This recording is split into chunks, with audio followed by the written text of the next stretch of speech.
बच्चों, जरा सोचो, अगर आपको एक छोटे से कमरे में बंद कर दिया जाए और आप बाहर की हवा, रोशनी और आजादी को सिर्फ दूर से देख पा रहे हो, वो दुनिया जिसमें आप एक्चुअली रहना चाहते हो, कैसा फील होगा? बिल्कुल वैसे ही इस पोम द ट्रीज में पोइट हमें बताता कि कैसे पेड़ भी आप ही के जैसे अपनी आजादी, अपनी जगह और अपना अधिकार वापस लेने के लिए निकल पड़ते हैं। पर क्या सच में पोइट सिर्फ पेड़ों के बारे में बात कर रही है? आखिर ये ट्रीज घर से क्यों भाग रही है?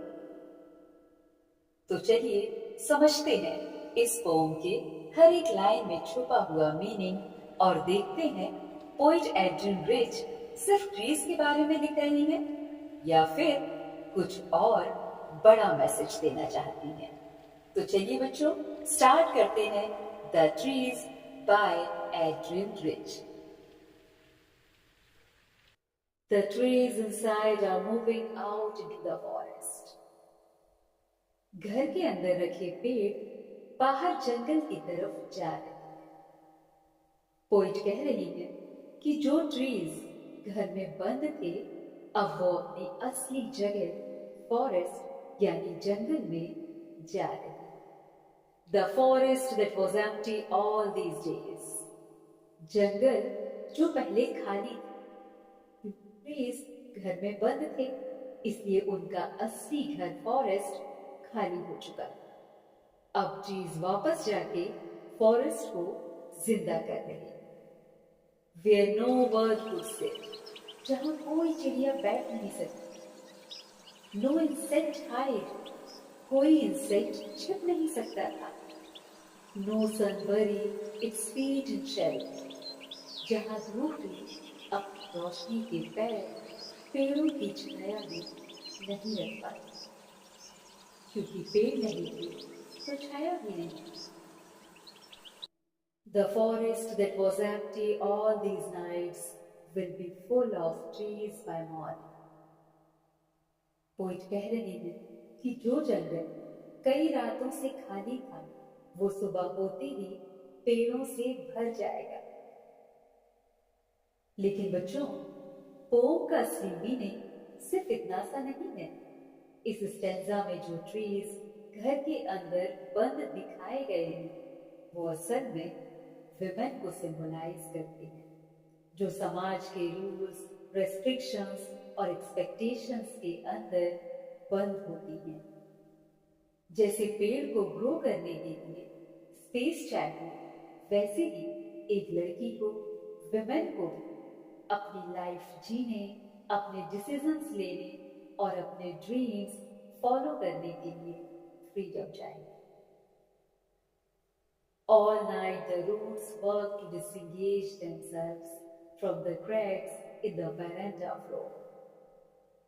रात भर पेड़ों की जड़ें बरामदे की फ्लोर की दरारों से खुद को बाहर निकालने की कोशिश करती हैं।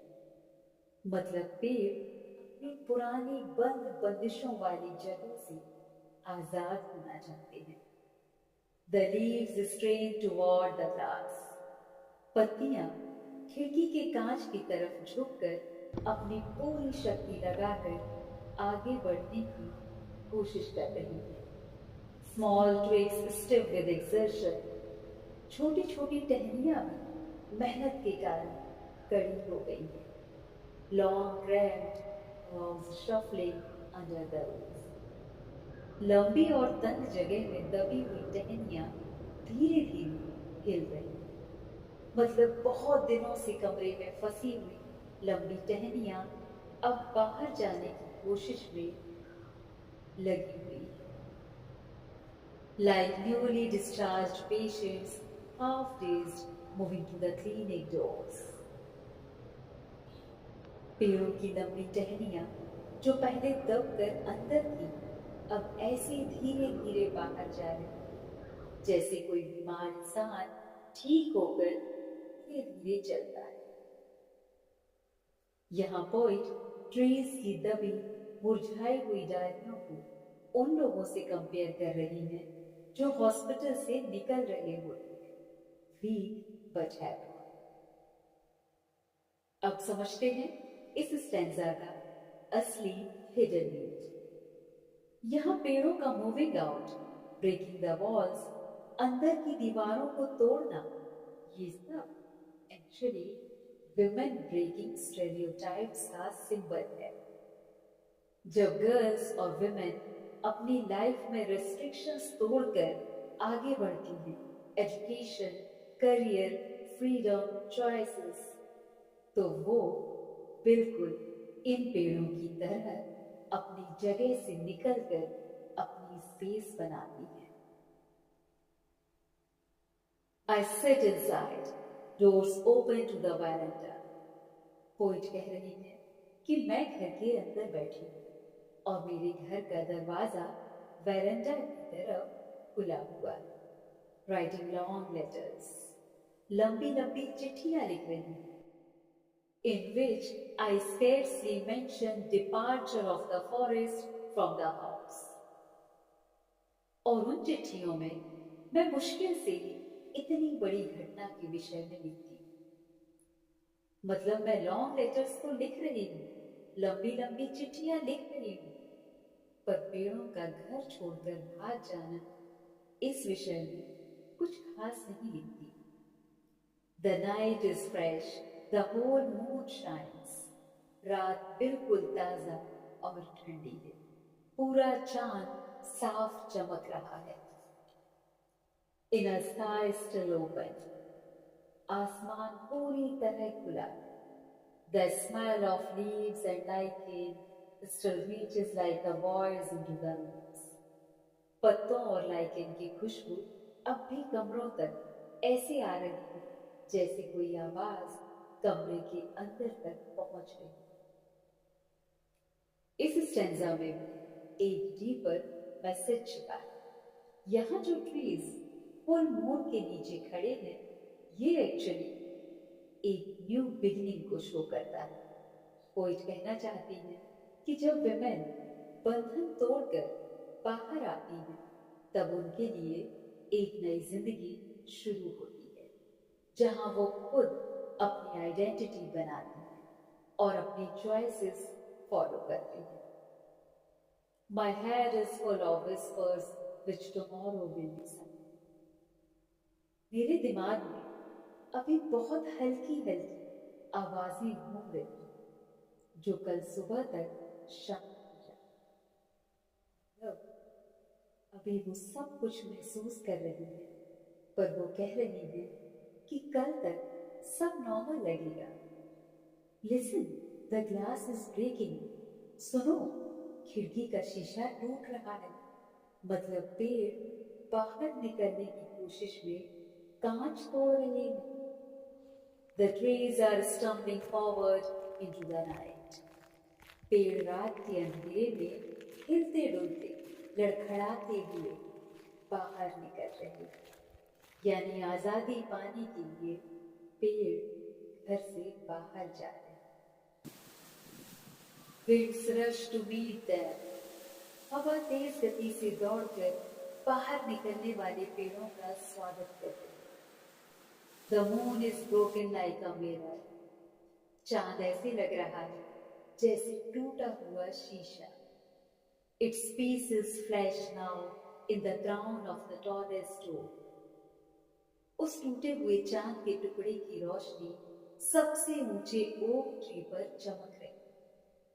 मतलब पेड़ अब जंगल की खूबसूरती वापस ला रहे हैं। इस स्टैंजा का हिडन मीनिंग और भी पावरफुल है। पोइट जब कहती है पोइट के कमरे में साइलेंस है, ग्लास में ट्रीज की शैडो नहीं आ रही है, तो इसका मतलब है विमेन अब चुपचाप शैडो जैसी जिंदगी नहीं जीना चाहती। उनकी साइलेंस अब टूट चुकी है। वो अपनी दुनिया, अपनी आइडेंटिटी और अपनी फ्रीडम लेकर आगे बढ़ चुकी है। तो बच्चों, आज हमने देखा कि पोम द ट्रीज सिर्फ पेड़ों की कहानी नहीं है, ये एक अवेकनिंग की कहानी है। जब पेड़ अपनी पुरानी जगह से निकलकर खुली हवा की तरफ बढ़ते हैं, तो पोइट हमें ये सिखाती हैं कि कोई भी चीज हमेशा कैद में नहीं रह सकती, ना पेड़, ना विमेन और ना ही हमारी सोच।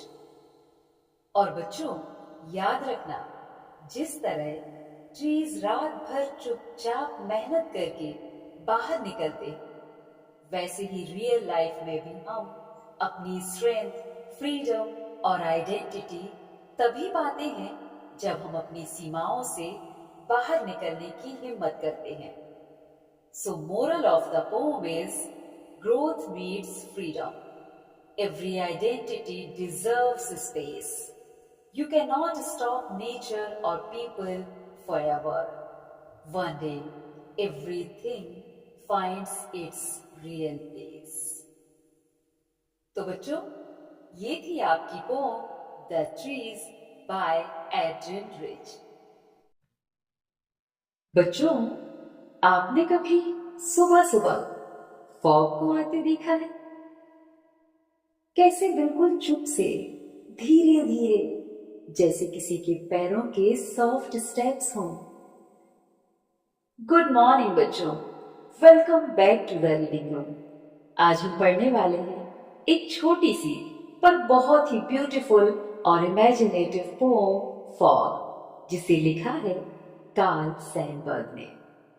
पोम बहुत छोटी सी है पर मीनिंग बहुत डीप है। इस पोम में पोइट ने फॉग को कैट से कंपेयर किया है और हमें बताया है कि हम ह्यूमन बीइंग्स चाहे जितना पावरफुल हो जाए, नेचर को कंट्रोल नहीं कर सकते। तो चलिए स्टार्ट करते हैं fog by Carl Sandburg. The fog comes on little cat feet. Fog आता है बिल्कुल छोटी बिल्ली के पैरों की तरह। फॉग का मतलब होता है धुंध या कोहरा। पोइट कहते हैं, जैसे एक कैट सॉफ्ट साइलेंट कदमों से चलती है, वैसे ही फॉग भी धीरे धीरे बिना शोर किए आ जाता है। It sits looking over harbor and city. Fog बैठकर देख रहा है शहर और समंदर को। हार्बर मतलब बंदरगाह, यानी जहाज के रुकने की जगह। पोइट कह रहे हैं, फॉग एकदम शांत बिल्ली की तरह लगता है। जैसे बिल्ली कहीं ऊंचा बैठकर हार्बर और पूरा शहर देखती है, वैसे ही फॉग भी आसपास सब कुछ कवर करके रुक जाता है और पूरे शहर को ऑब्जर्व कर रहा है। ऑन साइलेंट हॉन्चेस, बिल्कुल चुपचाप पैर मोड़कर बैठ जाता है, जैसे कोई बिल्ली चुपके से आकर बैठ जाती है। हॉन्चेस मतलब पैर मोड़कर बैठना। पोइट ये बताना चाह रहे हैं कि फॉग बिल्कुल चुपचाप बिल्ली की तरह आता है, वैसे ही पैर मोड़कर एक जगह बैठ जाता है and then moves on, और फिर आगे बढ़ जाता है, बिल्कुल कैट की तरह। जैसे कैट चुपचाप आती है, बैठती है और उठकर चली जाती है। मतलब फॉग भी हमेशा एक जगह नहीं रहता, थोड़ी देर रुककर आगे बढ़ जाता है। So moral of the poem is, nature is free, nature comes silently, stays silently and live silently, so we should respect nature.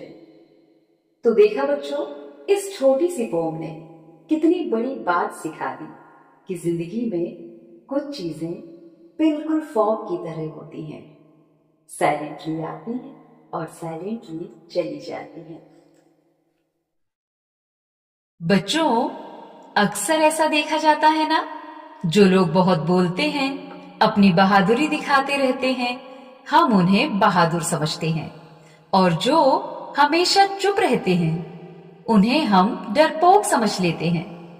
लेकिन जरूरी नहीं कि जो हमेशा अपनी बहादुरी दिखाते हैं वही सच में बहादुर हों, वही असली हीरो हों। और जो हमेशा चुप रहते हों, वो डरपोक हों, कायर हों। आज की poem the tale of Custard the Dragon इसी सोच को फनी स्टोरी के थ्रू समझाती है। ये पोम एक बैलेड है। बैलेड एक ऐसी पोम होती है जो स्टोरी बताती है, जिसमें कैरेक्टर्स होते हैं, जिसमें एक्शन और मैसेज होता है, और जो सिंपल लैंग्वेज में लिखी होती है। इस पोम में भी एक पूरी कहानी है बेलिंडा और उसके प्यारे प्यारे पेट्स की। प्रॉब्लम और एंडिंग दोनों है। लैंग्वेज सिंपल और रिदमिक है। तो चलिए बच्चों, सुनते हैं ये ballad the tale of Custard the dragon.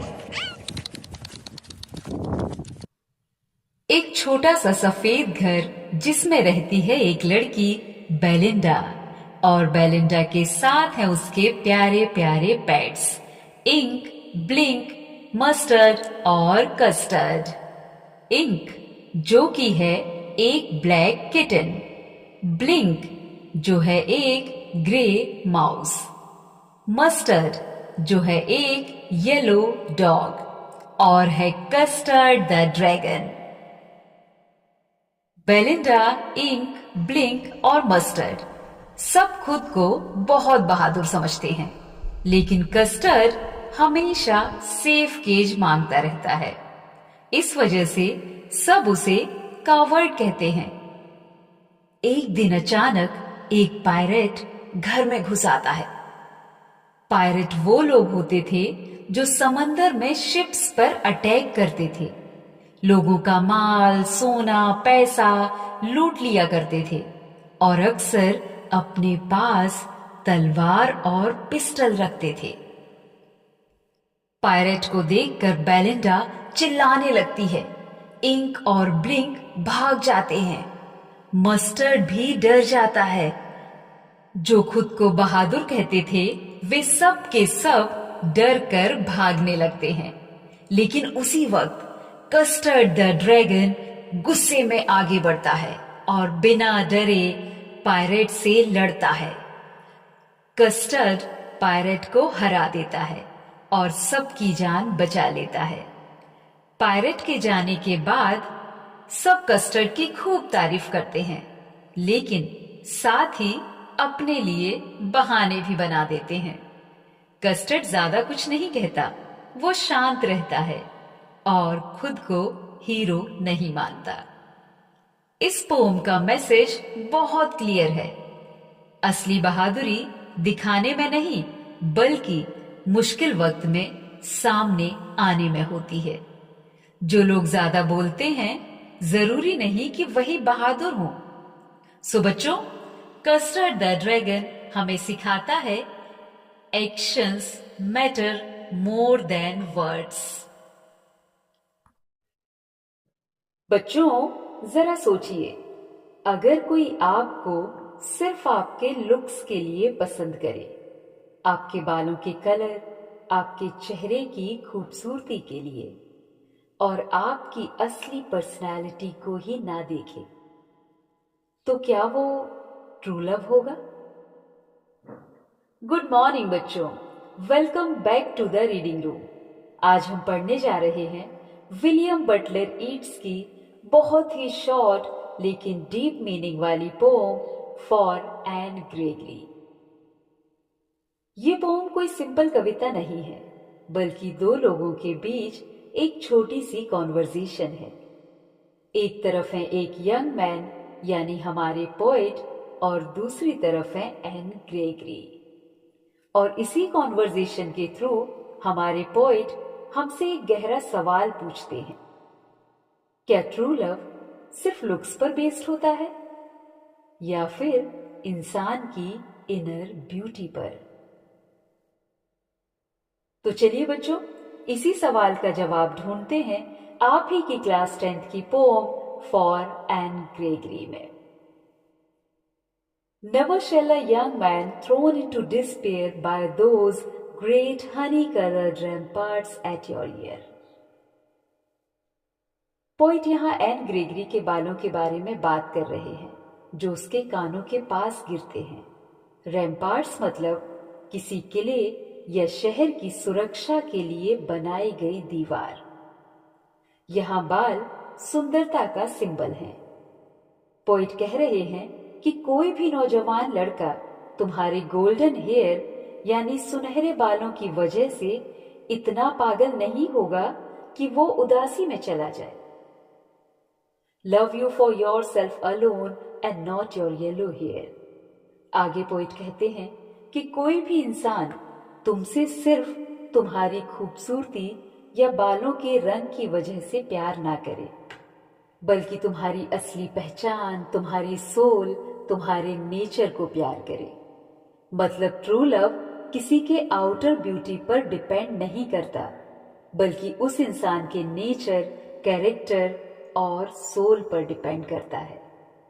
यहाँ पोइट कहना चाहते हैं कि अगर कोई तुमसे सिर्फ तुम्हारे बालों के रंग या चेहरे की सुंदरता के लिए प्यार करता है तो वो ट्रू लव नहीं है, क्योंकि ये सब चीजें बदल सकती हैं। But I can get a hair dye and set such colour there. तभी एन ग्रेगरी कहती हैं, लेकिन मैं अपने बालों का रंग बदल सकती हूँ हेयर डाई लगाकर। ब्राउन और ब्लैक और carat, that young man in despair may love me for myself alone and not my yellow hair. मैं ब्राउन, ब्लैक या रेड किसी भी रंग के बाल करवा सकती हूँ, और अगर मैं अपने बालों का रंग बदल दूं तो वो नौजवान लड़के जो प्यार में निराश होते हैं, शायद तब वो किसी को सिर्फ उसके बालों के रंग की वजह से नहीं, बल्कि उसकी इनर ब्यूटी के लिए प्यार करेंगे।